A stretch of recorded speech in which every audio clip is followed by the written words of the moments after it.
விஜயன் தான் நேற்று தான் ஃபர்ஸ்ட் டைம் கலந்துக்கிறாரு. இது ஒரு முக்கியமான ஆர்ப்பாட்டம். இது வந்து மக்கள் கிட்ட கொண்டு போய் சேர்க்க வேண்டியிருக்கு. ஸோ அது விஜய் நான் கலந்துக்கும் போது ஏன்னா அவ்வளோ இம்பார்ட்டன்ட், அந்த அளவுக்கு அந்த இன்டெப்தா அந்த பிரச்சனை இருக்கு இந்த இடத்துல. இந்த சர்வசாதாரணமாக கடந்து போக முடியாது.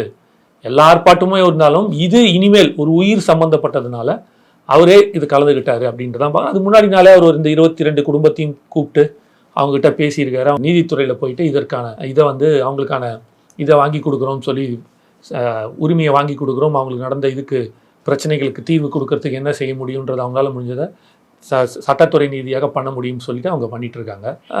நேற்றுக்கு நடந்த ஆர்ப்பாட்டத்தை ஃபஸ்ட்டு நான் எப்படி பார்க்குறேன்னா ஒரு பெரிய வெற்றியாக தான் பார்க்குறேன்.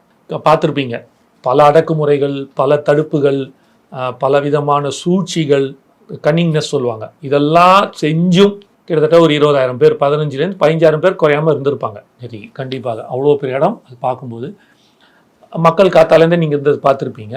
அது இன்னும் 2 மடங்கு 3 மடங்கு ஆகி இருக்கணும். அதை வர விடாமல் தடுத்தது தான் வந்து இவங்களுக்கு ஒரு பெரிய வெற்றின்னு நினைக்கிறாங்க. அது நிச்சயமாக இல்லை. இதுவே அவங்களுக்கு ஒரு பெரிய ஒரு பின்னடைவாக பார்க்குறேன் நான், இதை தடுத்தவங்களுக்கு.